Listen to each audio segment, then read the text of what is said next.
Belakangnya adalah Panglima Laskar Pembela Islam, Ustadz Maman Suryadi. Di belakang saya Wakil Panglima Laskar Pembela Islam, Ustadz Jordan. Dan ada pengurus FPI di belakang kita.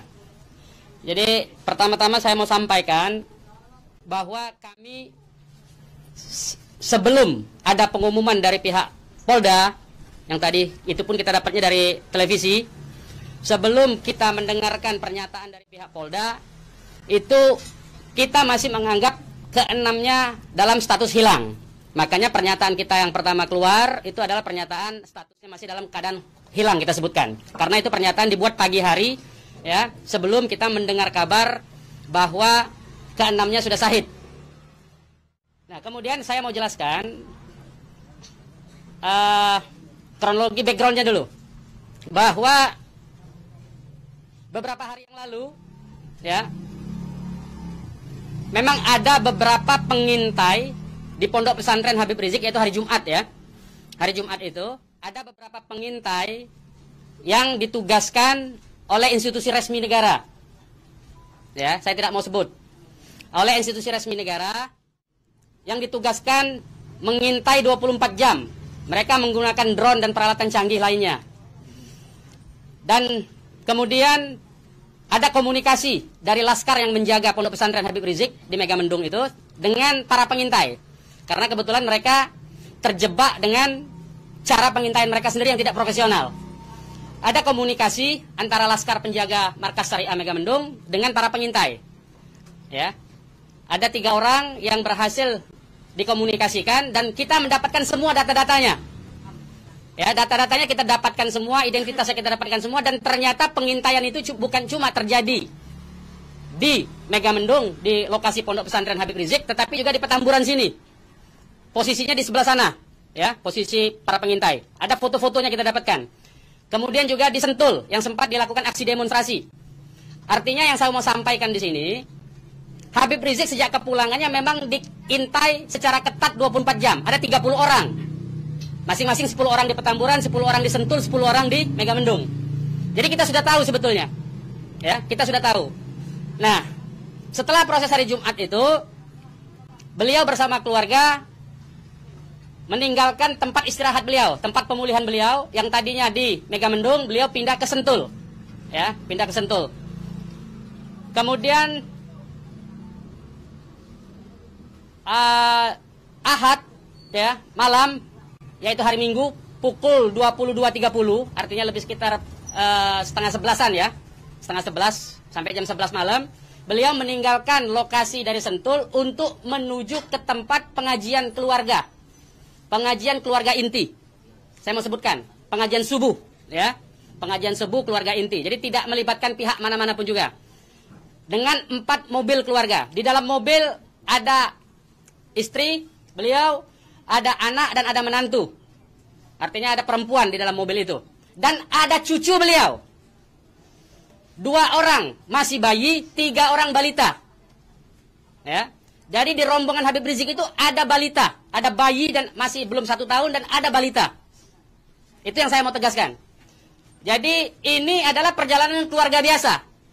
Beliau mau melakukan pengajian keluarga saja, karena biasa. Pengajian subuh keluarga. Ya.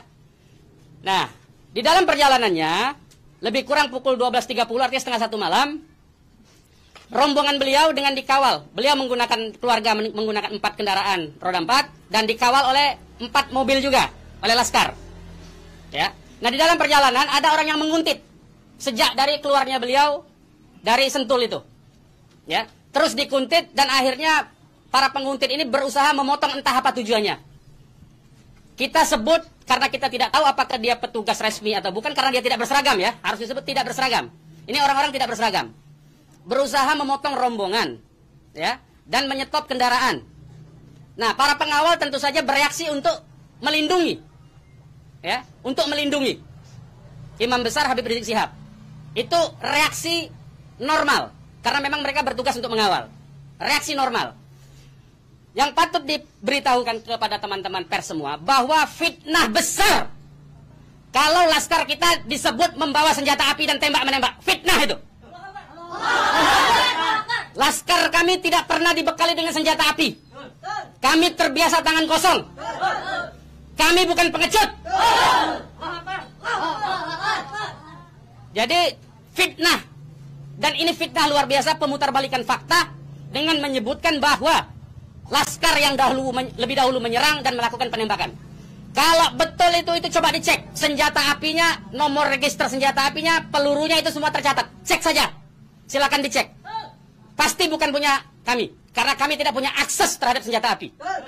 Dan tidak mungkin membeli dari pasar gelap. Ya. Jadi bohong. Bohong sama sekali. Apalagi di FPI, di kartu anggota FPI dan kartu anggota LPI disebutkan bahwa setiap anggota FPI dilarang membawa senjata tajam, senjata api, bahkan dan bahan peledak. Itu dilarang di kartu anggota kita punya. Ya. Nah, jadi upaya-upaya memfitnah, memutarbalikkan fakta hentikanlah. Ya. Hentikanlah. Nah, kemudian kejadiannya, ya. Kenapa kami menyatakan laskar kami dalam keadaan hilang? Karena memang kami belum tahu keberadaannya di mana. Itu membuktikan bahwa mereka dibunuh dan dibantai, saudara-saudara. Ya. Kalau sejak awal tembak menembak itu berarti dia tewasnya di tempat dong. Tewas di tempat pasti banyak. Semalam saya sendiri sampai jam 3 sudah ngecek dengan teman-teman yang di lapangan, tidak ada jenazah di situ, tidak ada keramaian di situ, yang ada justru petugas aparat setempat yang ada di lokasi yang diperkirakan di sekitar pintu tol Karawang Timur. Ya, di tengah malam itu saya suruh cek. Begitu saya mendengar ada berita terjadi ada laskar kita yang ditembak, kita suruh cek ke pintu tol Karawang Timur. Ternyata tidak ada mobil laskar di situ. Mobil laskar tidak ada, jenazah tidak ada. Kalau itu memang tembak menembak dan tewas di tempat, itu pasti ada jenazah di situ. Pasti membutuhkan proses lama untuk evakuasi di situ. Tetapi ini tidak ada. Dan bahkan saudara-saudara perlu ketahui, teman-teman media, sempat salah satu laskar mengirimkan voice note rintihan dari salah satu laskar kita yang ditembak. Itu artinya apa? Itu artinya laskar kami dibawa ke satu tempat dan dibantai di tempat itu. Dibantai di tempat lain. Itu artinya. Dan kemudian waktu kemudian setelah voice note terkirimkan, tidak ada lagi HP dari laskar 6 orang itu yang aktif kita hubungi. Kita sudah cari sampai pagi tadi, sampai siang tadi sebelum pengumuman dari pihak Polda, kita sudah cari kemana-mana. Ke rumah sakit kita cari, ke kantor polisi kita cari. Karena kita anggapnya itu orang hilang. Dan ternyata kemudian ada pengumuman bahwa seperti yang dinyatakan fitnah, yang menyatakan tembak menembak itu. Ya. Nah, jadi sekali lagi saya mau katakan tidak betul, ya, berdasarkan fakta-fakta dan kronologi yang saya sampaikan bahwa terjadi tembak menembak dan laskar memiliki senjata api, itu tidak betul sama sekali. Itu fitnah besar terhadap kami, fitnah besar terhadap umat Islam. Kami anggap itu upaya memutarbalikkan fakta yang tidak pada tempatnya. Saudara-saudara harus diperhatikan, ini 6 orang ya. 6 orang wafat dibantai. Keluarganya ada 1 di dalam. Ya, ibunya. Ibunya ada 1 di dalam, ada 1 orang tuanya laki-laki sedang sholat di masjid. Ya. Ini anak-anak kita tahu persis. Anak-anak ini hanya bentuk kecintaannya mengawal pimpinan kami, imam besar, hanya bentuk pengabdian, tidak memiliki agenda apapun, tidak memiliki senjata api, tidak memiliki bahan peledak dan segala macam bentuk senjata lainnya. Dari kami, saya kira itu. Ketua Umum silakan kalau ada yang mau menyampaikan. Mungkin ada tanya jawab. Silakan. Bang, ya. untuk pengecekan CCTV di lokasi sudah dibingkai? Belum kita lakukan karena kita ini masih sibuk sampai dengan siang tadi sebelum ada pengumuman dari pihak Polda, kita masih sibuk memastikan keberadaan 6 orang tersebut. Ya. Jadi kita belum mengecek kemanapun, kita masih menelusuri kemana-mana tempat dari kemungkinan-kemungkinan itu dibawa, yaitu apakah rumah sakit, karena kita mendengar ada voice note yang tertembak kan, rintihan dari salah satu korban yang ditembak, masih sempat didengarkan oleh laskar yang tetap mengawal, ya. Dan kita belum mengetahui itu. Sampai hari ini, bahkan sampai detik ini, kita belum mendapatkan akses terhadap jenazah. Itu yang patut dicatat. Kita tahu bahwa mereka 6 orang laskar ini yang syahid ini adalah wafat, baru tahu dari pengumuman. Ya, dari pihak kepolisian. Jadi itu yang perlu saya sampaikan. Tapi posisi 6 ini gimana sekarang Bang? Udah diketahui? Sampai hari ini saya belum tahu. Kita belum mendapatkan informasi. Ini menunjukkan bahwa bukti konkret bahwa ke-6 jenazah ini dalam kontrol dan kendali penuh, artinya kan. Kalau memang itu tembak menembak biasa, tentu itu ada di masyarakat lain. Tentu masyarakat sudah sibuk, sudah ramai di situ. Ini sampai sekarang ini kami tidak mendapatkan akses di mana keberadaan jenazahnya, ya, kondisi lukanya di mana tembak menembak, berapa lubang pelurunya, kami tidak tahu. Hanya satu-satunya sumber informasi baru bahwa dinyatakan bahwa tewas. Ya, ya. Bang, yang 4 orang bang. Penjelasan yang Bapak bilang tadi yang terkait di tol Japek itu berarti Bapak melihat sendiri bahwa tidak sempat terlihat adanya mayat dalam. Saya tidak melihat sendiri, tapi kita tugaskan ada laskar kita untuk ngecek mulai dari pukul 1:30 ya sampai pukul 3 sampai menjelang subuh kita cek begitu. Tidak ada di situ peristiwa tembak menembak.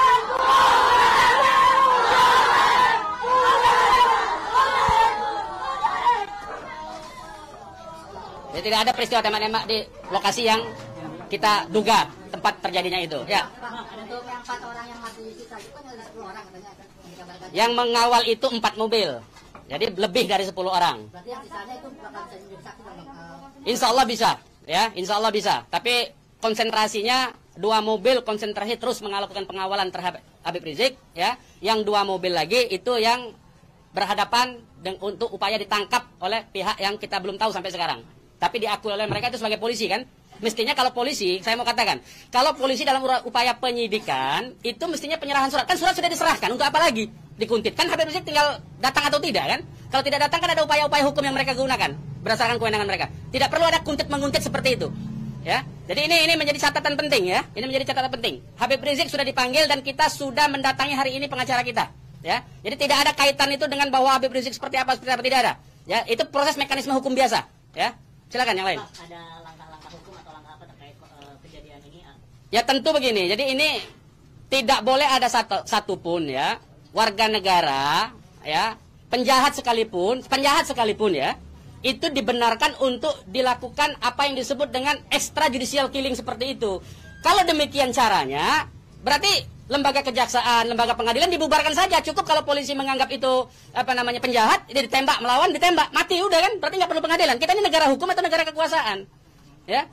Jadi itu perlu jadi catatan juga. Jadi upaya hukum apa? Upaya hukumnya adalah dalam hal ini disebut secara hak asasi manusia, instrumen hak asasi manusia. Ini disebut dengan extrajudicial killing. Ini pelanggaran berat hak asasi manusia. Mereka yang melakukan proses pembunuhan extrajudicial killing ini, pembunuhan di luar proses hukum ini mestinya diadili oleh pengadilan HAM, ya. Mestinya instrumen yang bergerak adalah Komnas HAM ini, ya, Komnas HAM. Ya, kita minta Komnas HAM secara terbuka untuk melakukan penyelidikan karena ini jelas-jelas by intention ini, ya. Dan yang dilakukan terhadap Habib Rizik ini terencana, ya. Ya, silakan. Penegasan aja, jadi informasi mengenai meninggalnya anggota Laskar ini itu berdasarkan hasil rilis yang disampaikan dari pihak Polda, ya, dari pihak Polda. Makanya kita menjadi heran, ya. Artinya itu firm mereka dibunuh tuh, ya. Ya. Yang 6 orang identitas. Baik, saya bacakan.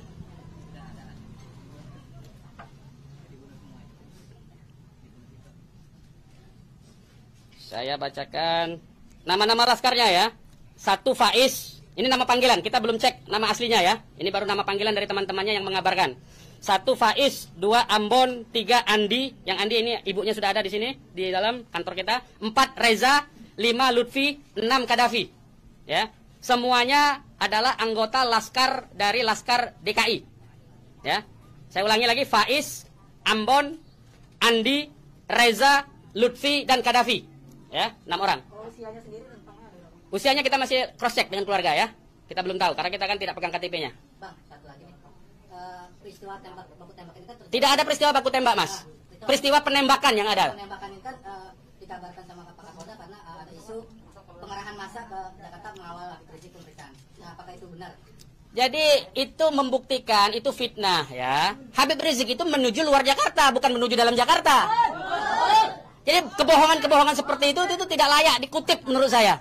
Ya, tidak boleh informasi publik dijejali dengan berbagai macam kebohongan. Hentikan kebohongan. Habib Rizik menuju arah luar Jakarta, bukan menuju dalam Jakarta, menuju ke tempat pengajian. Pengajian itu pengajian keluarga. Keluarganya keluarga inti, terdiri dari ya kalau saya sebutkan nanti Habib Rizik terancam nyawanya. Mau tanggung jawab nggak nanti? Lokasi penembakannya di mana, Bang?